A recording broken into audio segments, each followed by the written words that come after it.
आज हमने खेतों में गोबर की खाद फेंकी बहुत सारी। तो हमारे खेतों में इस तरह से गोबर के जो हमने ढेर लगाए हुए थे, इसको खाद बनने में 3 से 4 साल लग जाते हैं, तब ये पूरा ढेर इस तरह से दिखने लगता है और इसकी खाद बन जाती है। और इस तरह से हम पूरे खेतों में इसको फेंकते हैं। कोई भी फसल अगर हमने उगानी है तो उससे पहले हमें खाद फेंकनी होती है खेतों में। तो इस तरह से हमने जगह-जगह पर खाद फेंकी। खेतों में इस तरह से खाद फेंकने से अच्छी उपज मिलती है।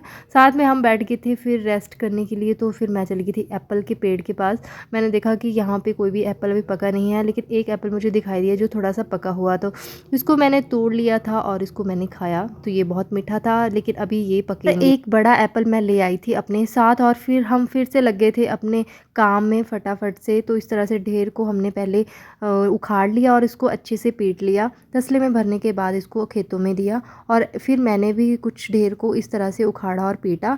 उसके बाद हम आ गए थे घर को। हम लेट हो गए थे और बहुत ज़्यादा थक भी गए थे और इतनी ज़्यादा धूप थी कि पूछो मत। उसके बाद मैंने आटा गूँध लिया फटाफट से और मैंने गैस पर ही चपाती बना दी।